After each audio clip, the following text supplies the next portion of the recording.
everybody. What's going on? Yeah. It's Monday. Happy Labor Day for everybody that's in the U.S. Yeah. Hopefully you guys had a day off today. I actually had the day off today. Yeah, we've been partying straight, man. Which is a good thing. Tired.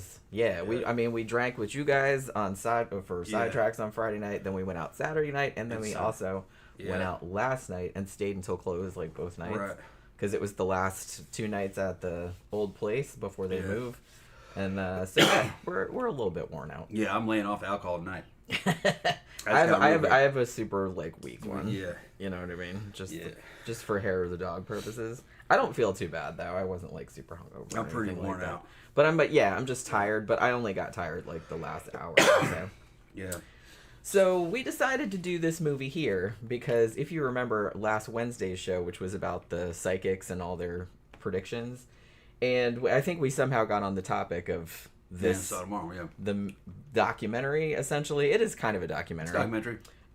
The Man Who Saw Tomorrow from 1981. And I was like, man, I haven't seen that since I was a kid. And I remember when I was a kid, because it used to be on TV all the time. It was on HBO and shit like that. Yeah. And I saw it a bunch of times, probably when I was 10 or 11. And it used to kind of scare the crap out of me. Yeah. We were kids when this came out.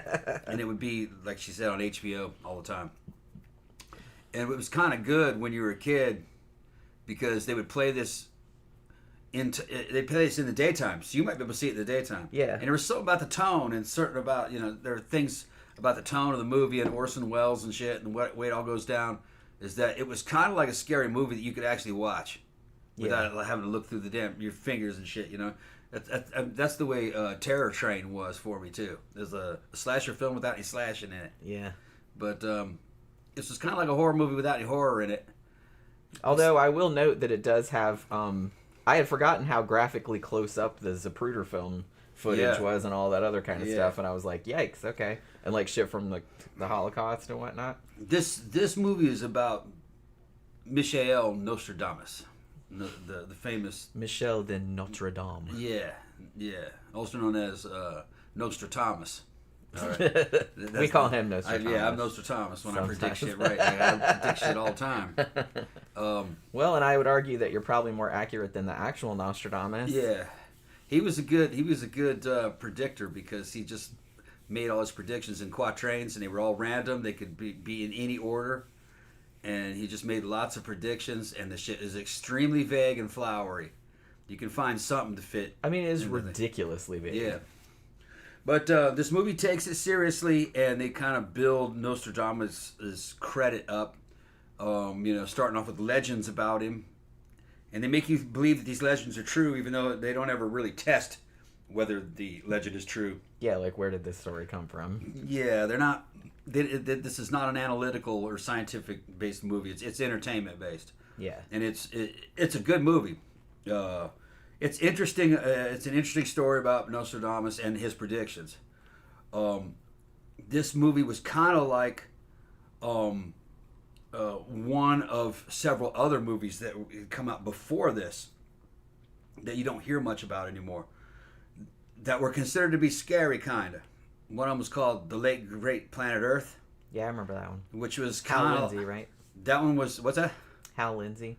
Yeah, I think it was Hal Lindsey. And that one was religious. Yeah. That was about coming Armageddon and the end of the world and everything. As foretold in the Bible. I think I remember seeing it, and it wasn't very good. But no, it's not. In the time that it came out, it had a lot of buzz about it that people were getting so scared they were leaving the theaters and everything. Now they probably were. So sensitive. That was probably hype. Yeah, I'm sure. To sell tickets. Another one that this is kind of like there's another documentary. These are like documentaries, all right? Documentaries about supernatural shit. The other one was the Chariots of the Gods. Yeah. And Chariots of the Gods came out a few years before this, I believe. And I saw it a long time ago, but I couldn't tell you much about it. It was just more stuff that, UFOs in Central and South America, the Mayans, and the Toltecs, and they made all the heads, and I think they also talk about. I think Chariots of the Gods also touched on ancient Egypt too. I think didn't it? As far as I remember, yeah. It's been a long time since I've seen that. Yeah, basically they're talking about you know, the engineers from Prometheus. What was the planet Neribu, right? Yeah. Planet Neribu. And I think we did a show about that, or we talked about it before. Yeah, that was it. What was that guy's name? Zachariah Sitchin. Sitchin, Yeah, Zachariah Sitchin. And then this one came out. This one was the most successful out of the three. Yeah, this was 81 when this came out. Yeah, and it's a good flick, and you can see it for free there on YouTube. They got 2 different copies of it.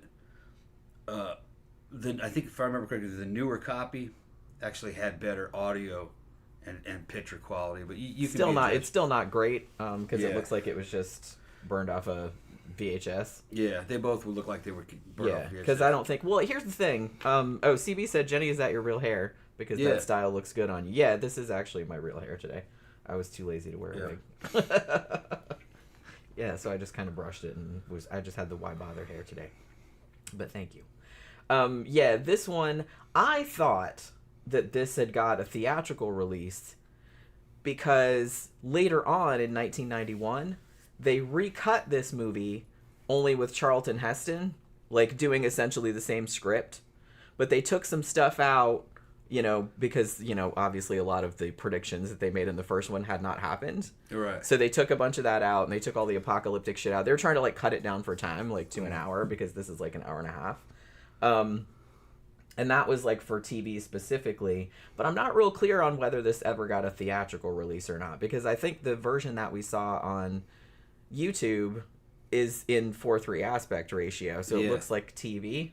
Yeah, I think it was. But it's Warner Brothers. Yeah, I don't think it was made for TV. I think it was a movie. I think it was too. And if it had a theatrical release, you couldn't find out, huh? I mean, it wasn't really. I mean, it didn't really say. It wasn't super clear. If it had one, it would have been a real small one, probably. But I think it did come out in theaters before it came on cable. I imagine the target was probably cable. That's kind of what I was thinking. Because new cable television was kind of new when this came out. And there were movie channels, and I figured they could probably sell it to the movies. Yeah.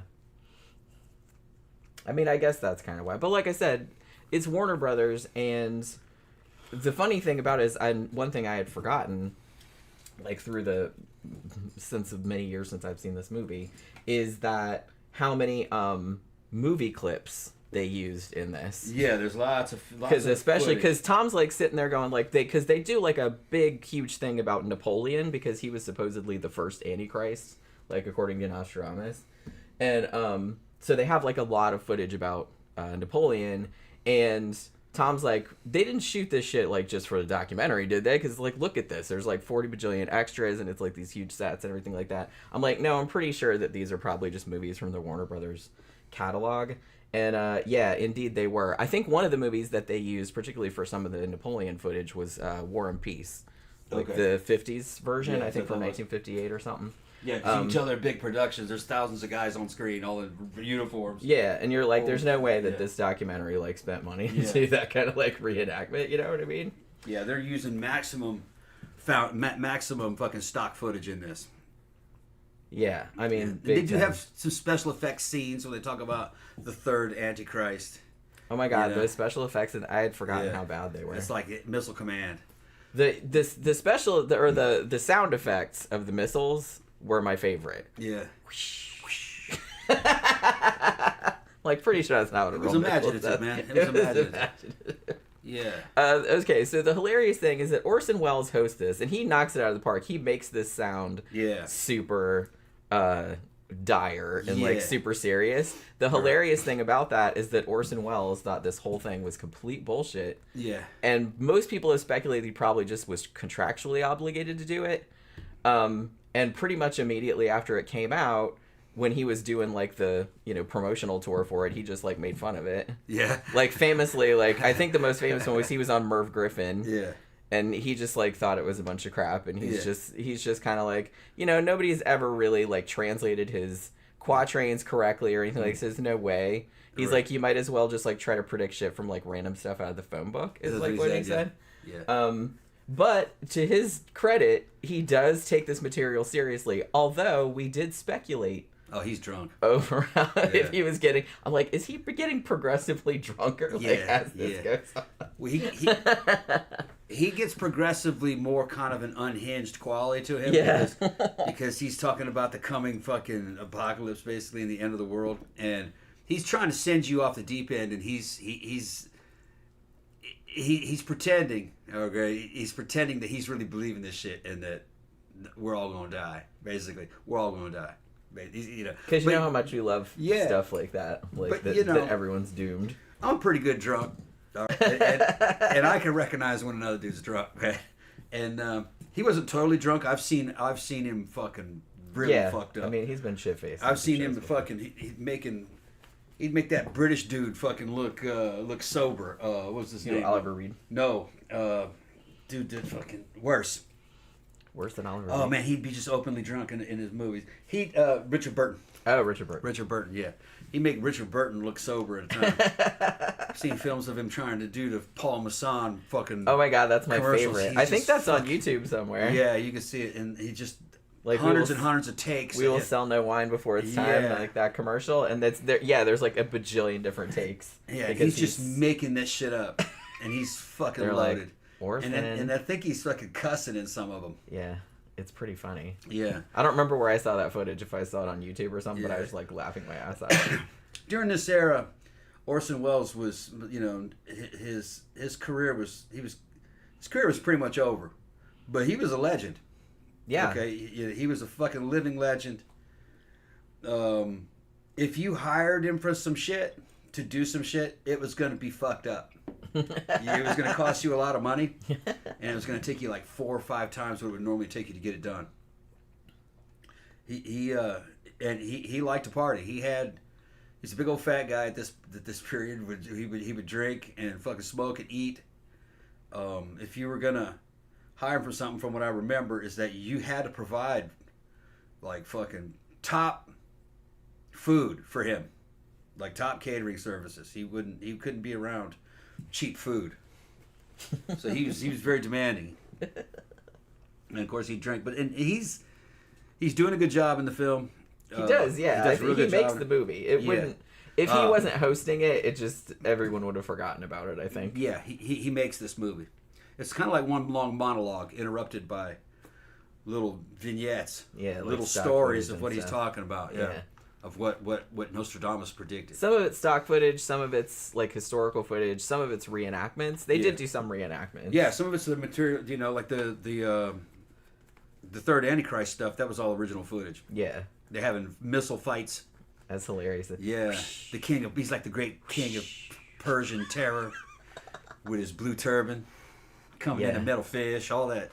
Yeah, and but what's funny is like they kind of show that he knocks down the World Trade Centers using atomic bombs. That's kind of he blew up. No, he blows up all of New York. All of New York, right? But they show it. They show the World Trade Center and the missiles coming in down in between it, and it exploded behind it. And so it did make it look like that the World Trade Center itself was fucking targeted.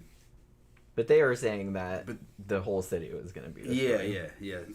He brought fire down on the new city. Which, that didn't happen. And they give you the quatrain where it's all coming from, and boy, they're really running with it. They're visually adding a lot to Man, some of them I'm just like, how are you even getting that from that? Like, that is like such a fucking reach. Yeah, and Orson was right, you know what I mean? They were full of shit.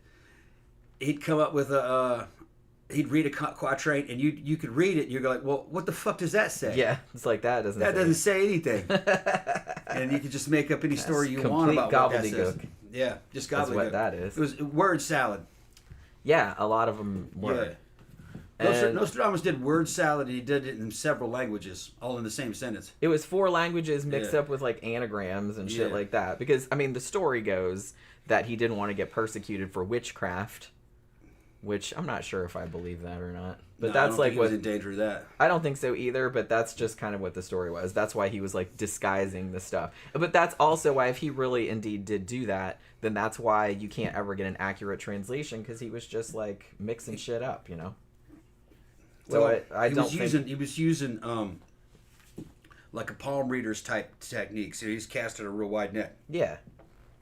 and things would be open. Things are vague and open to interpretation. Very vague. And I mean, like I said, some of the stuff, and you would think, like, in a documentary like this, where, I mean, I don't think this documentary, Warner Brothers who made this documentary, I don't think they were necessarily trying to convince anybody of it. Like, why would they? They just wanted people to watch it, like, for entertainment purposes. I don't think they were trying to, like, advocate for it or anything like that. But I will say that if these are the best examples of his shit supposedly coming true, then that's pretty lame. I think it's just because Chariots of the Gods and Late Great Planet Earth did okay for their budget. So they thought they were going to do a bigger budget of that and have Orson fucking Welles in it, and we could sell it to cable. We'll make a shit ton of money. Yeah. And we'll use stock footage from that the studio gives us. Yeah, because they used a lot of stuff from, like, movies and stuff. Yeah. But other than... And I had forgotten... Because, like I said, it's been a long time since I've seen this movie. I saw it a bunch of times when I was a kid, because it was always on. But it had been a long time, and I had forgotten that they opened with that creepy scene with the grave diggers. Yeah, because there was... The legend goes that if you drank out of Nostradamus' skull... then you would get his powers. But you would also die. But you would also die? Well, we all die. Yeah. So that's going to come true. Yeah, man, he gained his powers, and guess what? Bitch died. Yeah, wow. He died. Yeah, he died. That's amazing. How old was he? About 70. Yeah. You know, I mean, he died eventually. Yeah, about 70. It's just like that dim mock stuff. It's like you touch somebody and then it's like, well, they died like 40 years later. That is literally the dim mock. And clearly it was I touched him 40 years ago. So they show a scene where they're digging up Nostradamus, and around his neck of his dead body is a plaque giving the day's date in which they picked him. In which they dug him up. They dug him up. And then when the dudes are kind of pushing each other out of the way to get to the skull, the dude gets to the skull and drinks it like that and fucking immediately dies from a gunshot wound from a riot. It was happening during the French Revolution. Yeah, like a random fucking stray bullet kills him as soon as he was drinking. That's the story. Anyway. Now, it doesn't ever say this is a prediction. It doesn't ever say this actually happens. It says, the legend goes. Yeah. Well, at least they did. The legend says, yeah. A legend tells us that kind of shit. Legend tells us means this is some bullshit. Yeah. Okay. But it's a good story. But it's entertaining bullshit. Yeah, it's a good story. That's what that means. So it starts off with that. Now, as an adult, I immediately see what they did. But as a kid, I'm already buying it. Oh shit! Yeah, hell yeah. Well, yeah. When you're a little kid, you're just like, wow. Wow. Okay. Yeah. I didn't That's realize. Amazing. It's a lot harder to navigate word salad when you're a kid. Yeah.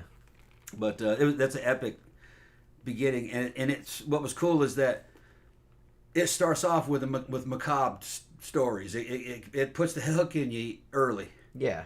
You know, they talking about the coming Antichrist and stuff. And, you know, you're like, oh, wow, yeah. And that goes on for about 5-10 minutes. And then he goes, okay, so let's back up. Let's back up now.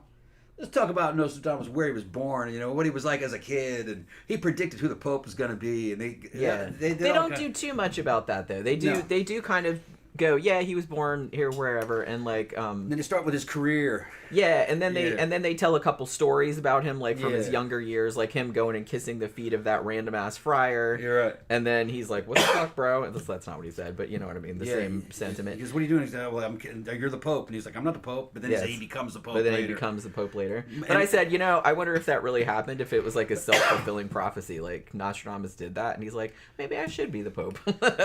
And he went on to, like, be Pope later on. I have to go back and see what the exact wording is. Anyway. I think that was more legend tells us. That's what I mean. I don't think that really happened. And the other story too that they get into is the whole black pig, white pig. Yeah, that's another one. Legend tells us that he did. Yeah, where he goes to whose house was it? He goes to one of his client's house. Right. Yeah, that's right. And the client's trying to disprove him. Yeah. So he's trying to fuck with him a little bit. Yeah, and he goes, okay, I got 2 pigs out there. We're gonna eat pork. Am I gonna? It's a white pig and a black pig. Which pig are we going to eat? And he goes, the white pig. And he goes, okay. So then he tells the cook, he goes, slaughter the black pig. We'll eat that one. All right. And then what he's going to do is he's going to say, well, okay. And he's going, well, I got him now. I got Nostradamus now. So they're eating a pig. And the guest asked Nostradamus, so what pig are we eating? He goes, we're eating the white pig. And he goes, no, what's this? He called in the cook. And the cook, he goes, what pig are we eating? And he goes, we're eating the white pig. And he goes, but I told you to prepare the black pig. And he goes, yeah, I did prepare the black pig, but it fell off the table and the dogs ate it, so I had to kill the white pig. Yeah. And Nostradamus went there and fucking went, huh. The guy playing Nostradamus was like, huh, yeah, still eating them. Of course I'm right. Yeah. Suck it. Yeah. Try to prove me wrong, didn't you? He's like, don't try to pull that on me, Trying to say buddy. I was a charlatan. Yeah. So that was like the other famous story. Yeah. But like I said, they don't spend too much time on his past other than these couple of stories. They just get like right into then he started the his predictions of France. They go into that. Of what would happen to King Louis, Napoleon, all kinds of stuff, you know. And then it goes on into other stuff, World War II, the United States. But it progressively gets more and more grandiose. Yeah. And Orson Welles progressively fucking becomes more unhinged as he goes. Like I said, possibly drunker. Yeah. There's one time where he just he grumbled. He's drunk. Yeah. Some have said, no. Yeah. It's so awesome. It's so awesome. Yeah, it's like, awesome. Like I said, he makes the whole fucking movie. It would just be a stupid, ridiculous movie. But he just like elevates it. It's like it's awesome. Yeah. But so they spend a lot of time on Napoleon, the French Revolution, and all that other kind of stuff. I guess because Nostradamus is French, so he's doing a lot. Yeah, I think that's kind of why, and I guess maybe that was like the closest. Even though the quatrains it doesn't sound like they predicted shit to me. Like I said, they're so vague. Yeah. He knew what he was doing. He was a good fortune teller. Yeah. He knew what he was doing. And to tell some fortunes, you better tell a lot of them. And they're all in the future, long after you're dead. Yeah. And they're very vague, and they sound like something big's going to happen. But if you actually look at the sentence, a lot of shit can fit that. Just like a horoscope. Yeah, it's exactly what he's doing. The same. He's, and he in his day when he was alive, he was famous. Yeah. I don't think he was any kind of danger from the church or anything. I think that was all hype. He had enough money and enough fame. Yeah, because he was a doctor. Yeah, he was a doctor, and he was so well connected. You really couldn't go after him. He was probably untouchable as long as he didn't say anything really fucking outrageous. Like Hail Satan. Or anything. Right. Yeah, he's pretty much untouchable, I think. And he had done stuff. He was his family. He was from a Jewish family that converted to Catholicism. Yeah. So he was in good with the church. He was, Now there was in his writings influence from the Kabbalah. He had the Kabbalah, but that was all right back then. That wasn't any with Christianity in that time. Judaism and the Old Testament and all the Jewish writings were considered legit. You could read those. So he wasn't any danger of the Inquisition. That was Spain anyway, and that was later. They didn't really care, just as long as you were Christian. That's really all they cared about. There's the only way you were going to own any land. You could be Jewish. I don't think you could own land if you were Jewish, though. Yeah, there were definitely. It was Christian land, literally. Yeah. Yeah. So a lot of people just converted. That's where the money was. Yeah. But he was just, he was a celebrity. He's a big name. This is all legend built up, probably by himself, some of it. Yeah. And then people who came after him, who were like fans and admirers, writing books about him. You'll probably never really know exactly what happened with that dude. And as I mentioned before, I think even people that are quote-unquote experts on Nostradamus, I don't think any of them actually agree on what the quatrains actually say exactly. Because they're meant to be vague. Yeah, because they're vague and they're like a bunch of different languages and anagrams and stuff mixed up. Yeah. So, and like I said, even the ones that, most of the translations that they use in this documentary are ones that I've heard before or, close enough. Like, other books that I had read about him like a long time ago. But even then, they don't sound like anything to me. No. You know what I mean? It's like if you just told me that vaguely and said, what do you think that predicts? I'd be like, I have no fucking idea. It doesn't sound like anything. Quatrain was just a little phrase might be 3 or 4 sentences, and it usually kind of rhymed or had a rhythm to it. Yeah, it was like a 4-line poem. Yeah, like a little poem. And they were in French, but they had Greek and Latin words in it, and it had anagrams in it, and place names. They might be slightly altered, it kind of sounded like a little fortune. They were arranged in centuries, which was 100 of them. Each century was kind of like a chapter, but it had 100 of those quatrains in it, if I remember correctly. And I think there were 10 centuries, I think. Yeah. And the thing is that they're not being told in any kind of order, so you can pick and choose anything. Yeah. They're not in any. They're not in any kind of like when you go down through the quatrains. They're not in any kind of progression or anything. They just have their own address. Century 2, fucking quatrain 35 something, and it's not related to the ones before or after it. Well, that increases your chances of getting a hit because they're not like in chronological order. They're not order. in any chronological order. And they're very vague. You could find something that can kind of sound like it fits this. He knew exactly what he was doing. He was good at what he was doing. And what he was doing is selling fortunes, going to rich people, probably making something kind of like a horoscope, and then advising them on what maybe they should do for their problems. And then some of it was probably more like being a guest at a party and putting on a show.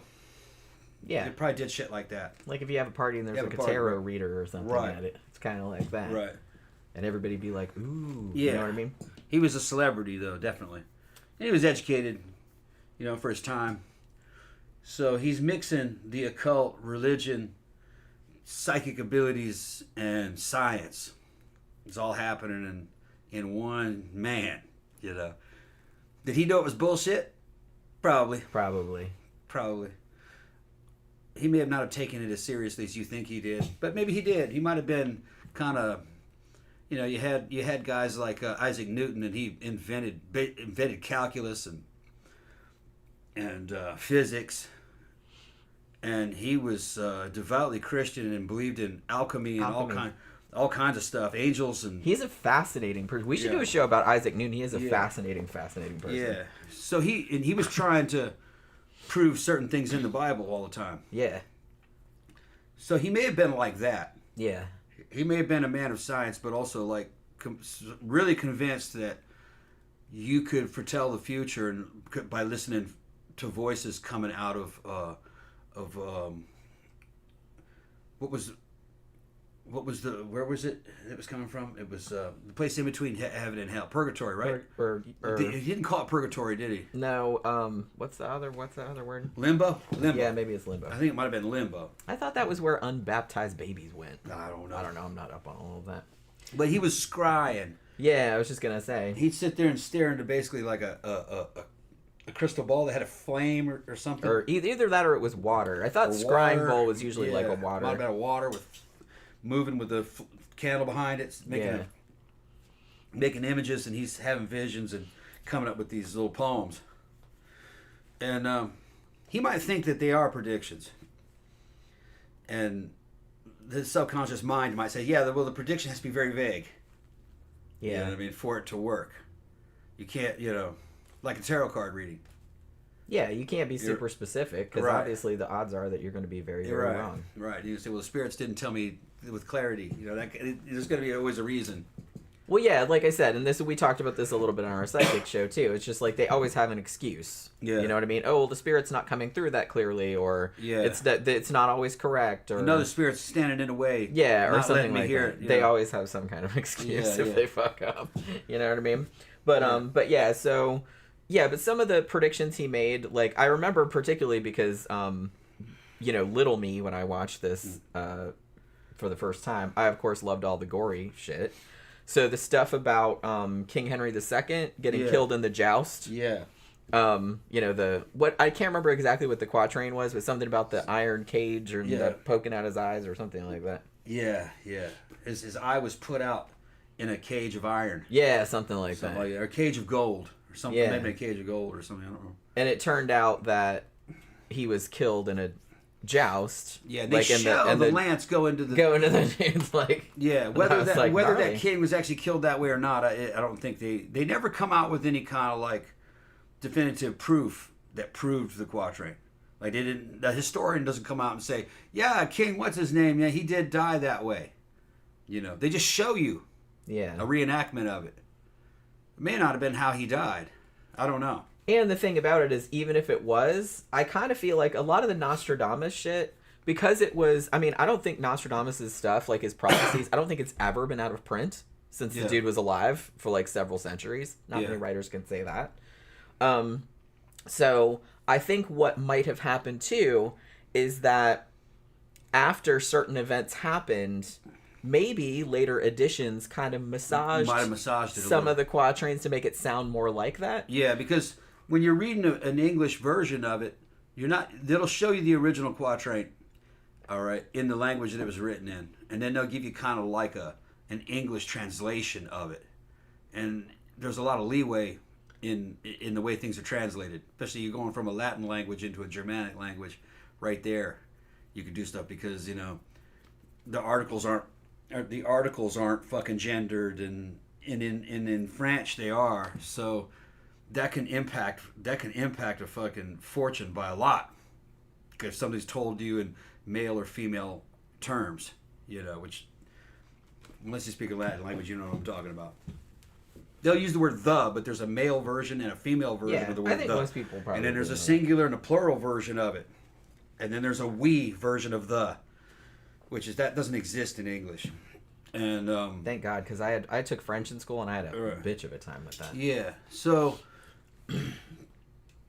so every sentence in a Latin language is gendered in some way, and that's going to be lost if you translate it into English. There's no gender in English sentences.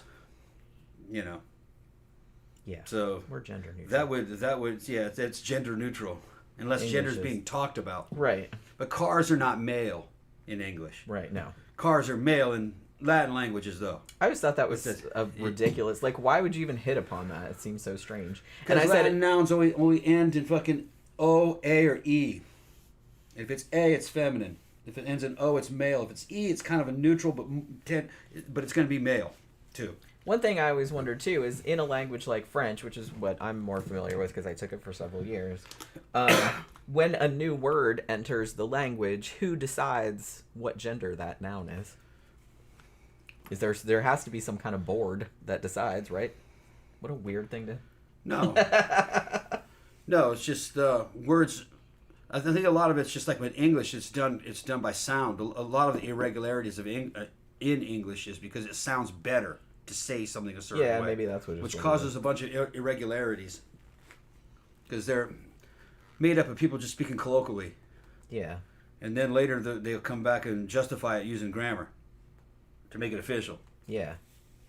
Yeah, I think a lot of because we have a lot of grammar rules, but a lot of them have a lot of exceptions just because it sounds better.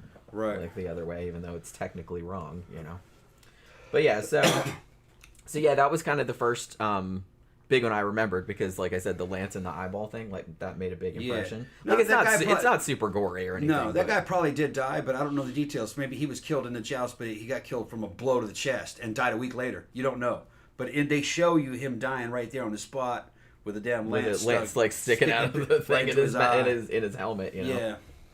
But yeah, so he made predictions about that, about the young lion fighting or whatever it was. Yeah. And a bunch about the French Revolution that a lot of people took to refer to the tile works. Yeah, like the Tuileries and stuff like that. Like I said, there was a lot about Napoleon, who he considered the first Antichrist, because he's always like three Antichrists. Very famously, Nostradamus said that. Yeah. And second one was Hitler. And then the third one, at least in this movie, was supposedly like a Middle Eastern dude with a blue turban who he called the King of Terror. Yeah. Who was going to basically like blow up New York City and cause World War III. World War III was supposed to start in 1994, by the way. Yeah. Remember when World War III happened in 1994? Yeah, those were the days. But yeah, so that was supposed to happen. But obviously it didn't. What they did when they remade it for TV with Charlton Heston in 1991 was obviously they took all that shit out because it didn't happen. Yeah. But they tried to make it, because this was right around the time of the Gulf War. Yeah. So they tried to say that Saddam Hussein was the third tyrant. Yeah. They didn't call him the Antichrist in that right. one. They called him the tyrant. So they tried to like strongly imply, because it was kind of made for like a little bit propaganda purposes. Yeah, that was the only thing. The only thing in this third Antichrist segment in the movie here that kind of resembles anything is, you could probably say, Saddam Hussein, the destruction of the Twin Towers, and Osama bin Laden, all kind of sounds like the dude that they're talking about. But it's not. That's not what it says. I mean, it's vaguely like that, but that's not. That's it's not what, really. Yeah. It wasn't. It's not what the movie says. And like I said, he does say like dates. Yeah. About when the World War III was going to happen, and that was 1994, and that obviously did not happen. How do you define World War, though? The world has always been at war. There's always war going on somewhere. And there's always some kind of struggle. The Cold War lasted a long time. Some people say that was more like World War III, even though it never went hot. The United States and the Soviet Union fought each other through proxy wars. So it's like a world war. Proxies, Korea, Vietnam, Nicaragua. So, yeah, you could just jump in anywhere and go, it's a world war. That's what I mean. That's why shit like this is just like real vague. Not useful, because it's so vague that it could apply to pretty much anything, which means it applies to nothing.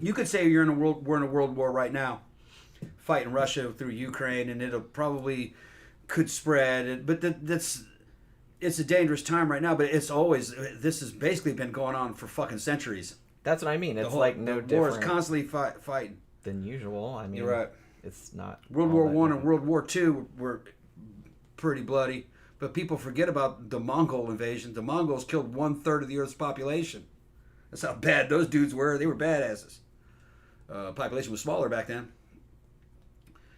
We just remember the stuff that affected the English-speaking world and Western civilization in recent times. Yeah. You start going back. Well, yeah, we don't. To Europe and the honky motherland fucking 700 years ago. You've forgotten all about those wars. They were fighting fucking constantly over there, too. Yeah.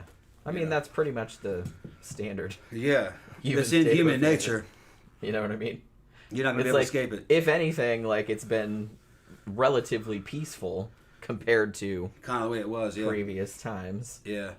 But yeah, and they make a big deal, too, like, about him predicting Hitler.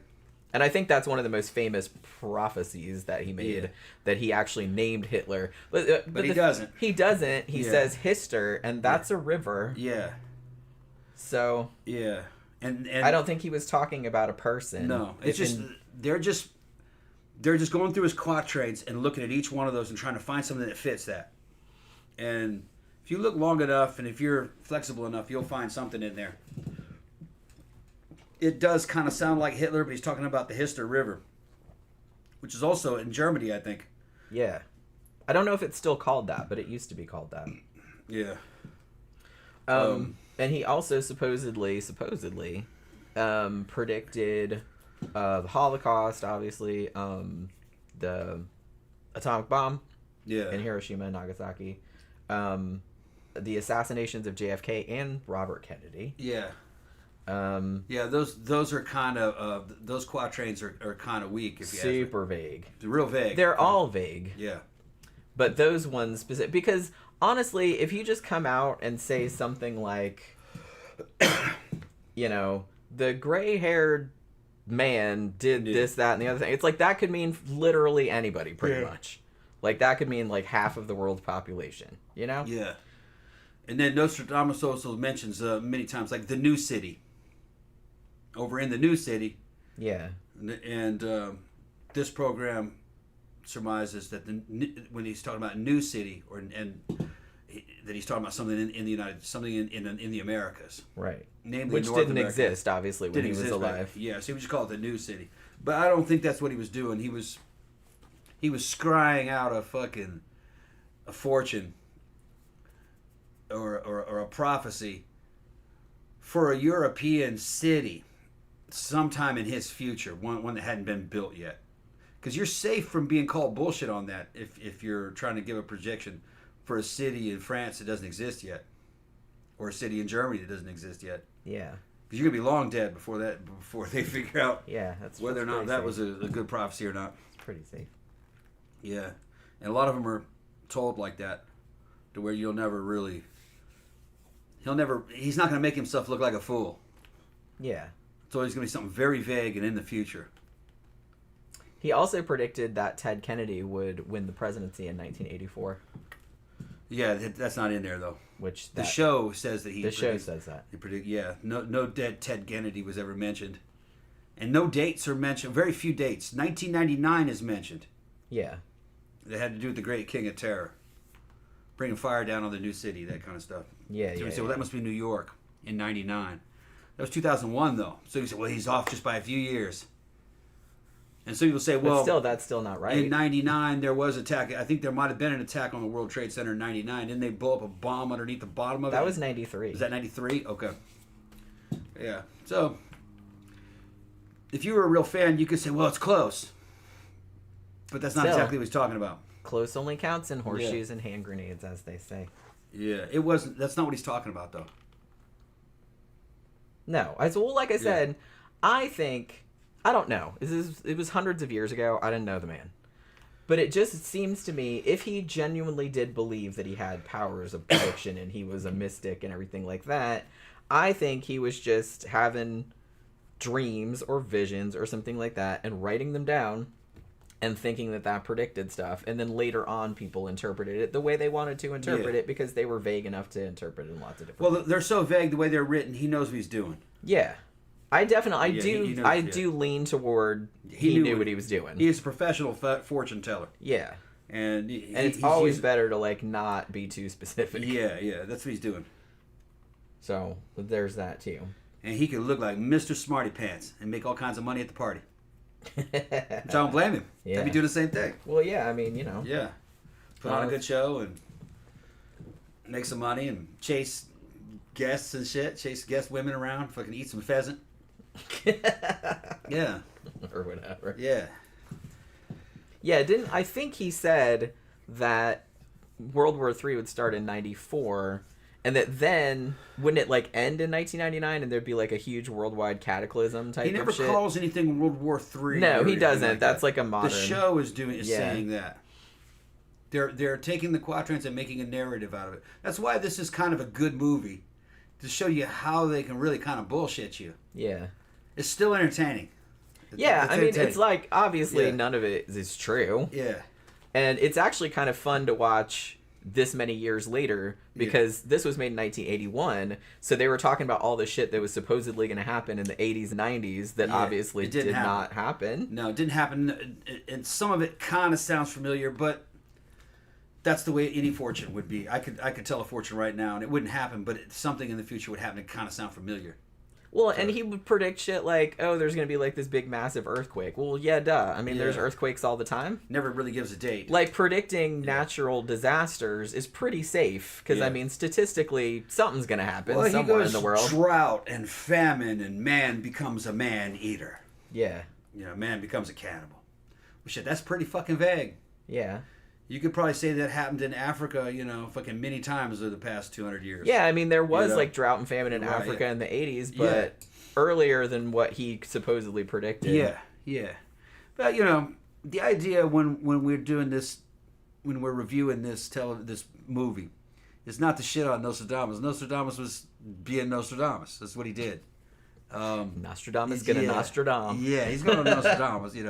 He's good. That's what he's gonna Nostradam. Right?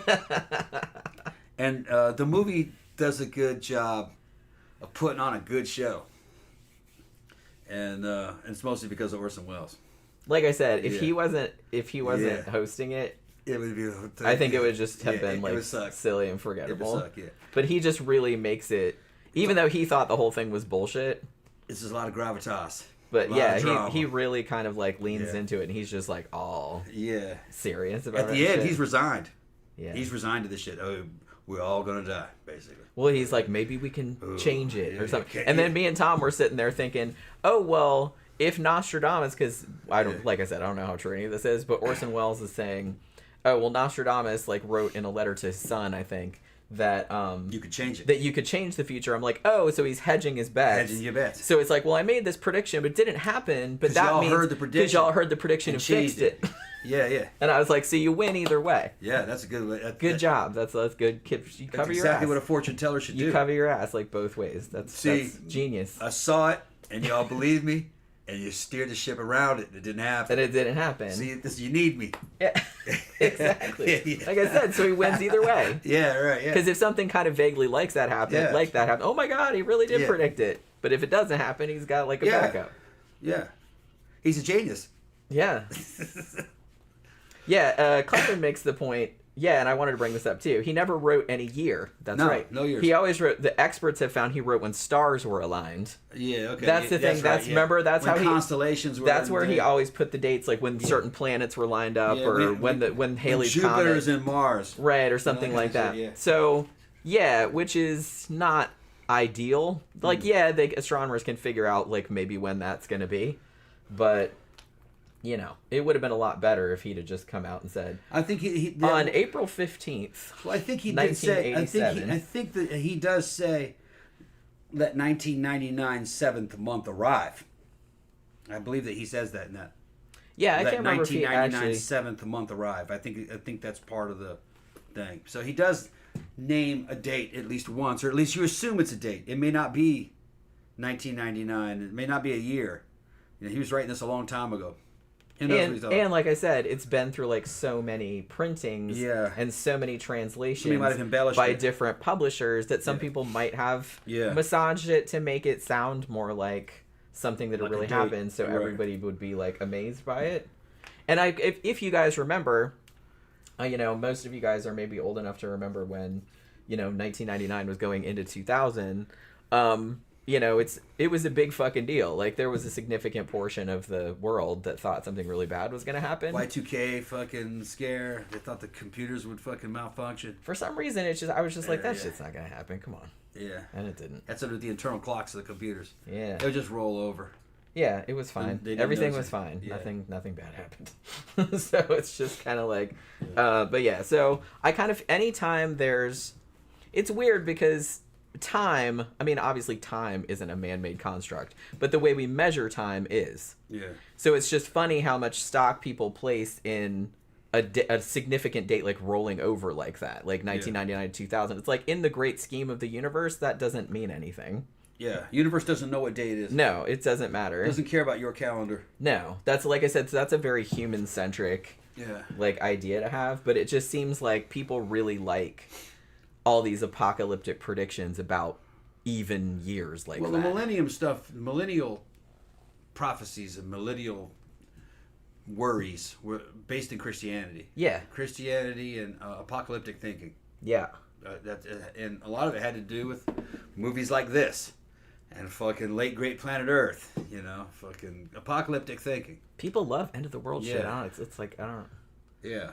Like all that rapture kind of shit and all that kind of stuff. I don't. The whole Western world, the Middle Eastern world, everything, anything of Abrahamic religions, Judaism, Islam, Islam and Christianity, they all have apocalyptic thinking in them. Yeah. So that one day something's gonna happen, a Mahdi's coming, or a fucking Messiah is coming.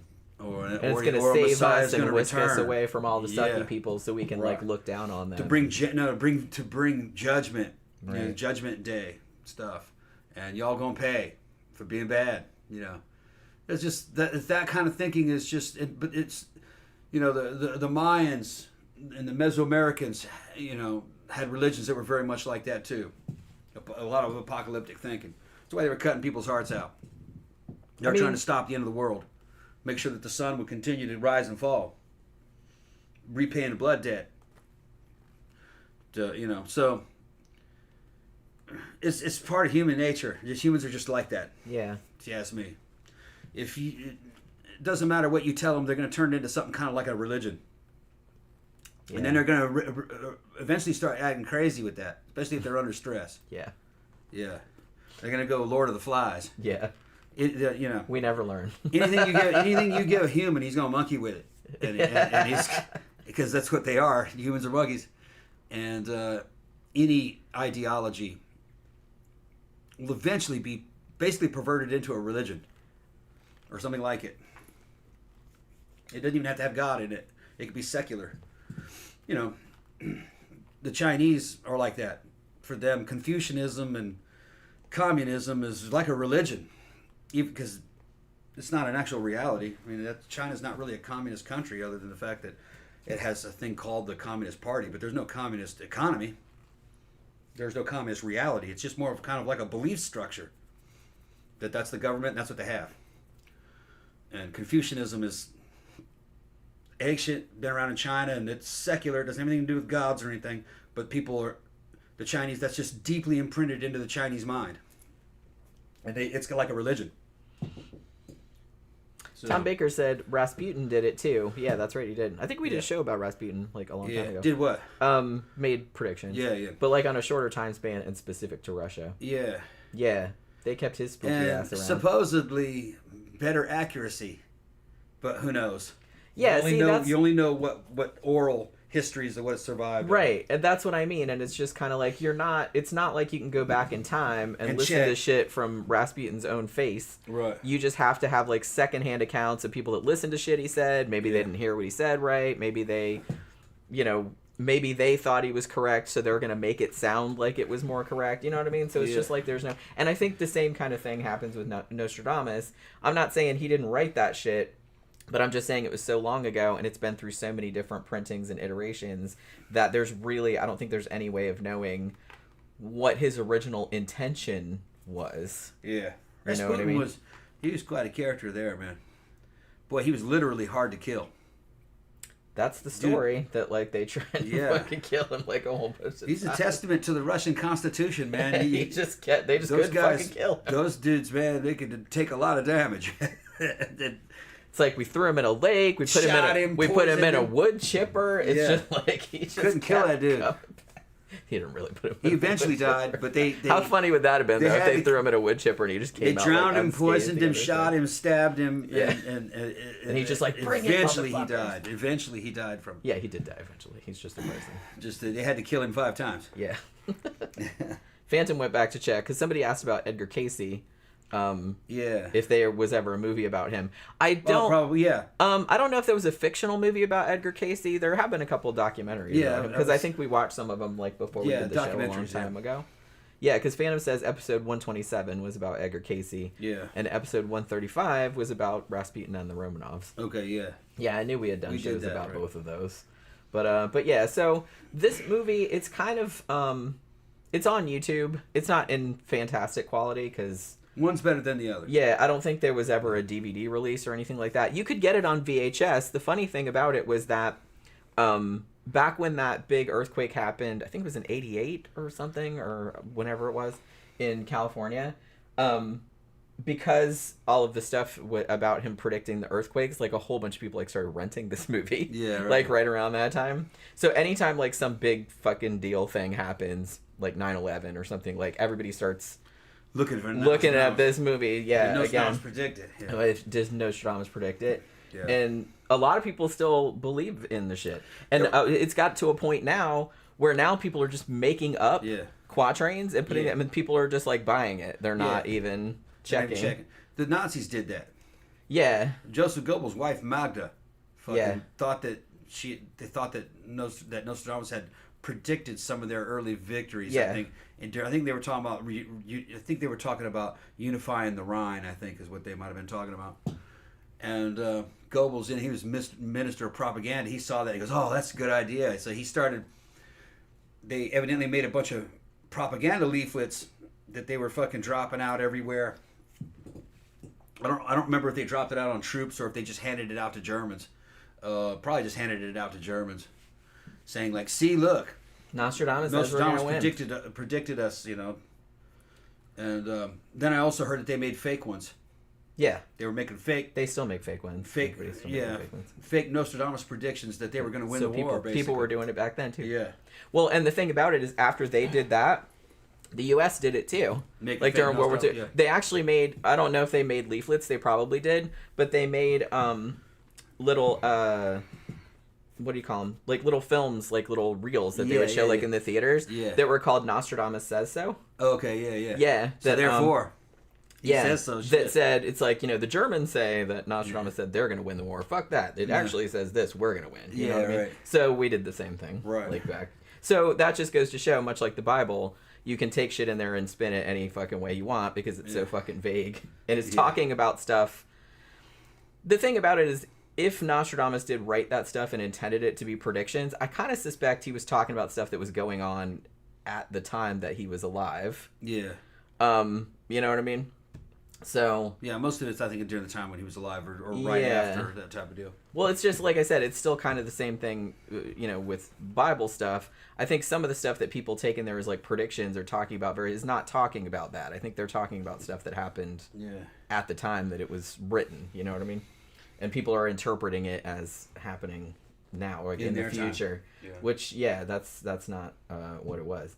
But yeah, so like I said, this is on YouTube if you want to check it out. It was kind of like a curiosity from our childhood. Yeah. It was because, like I said, it was just on all the time, like when I was, 10, 11 years old.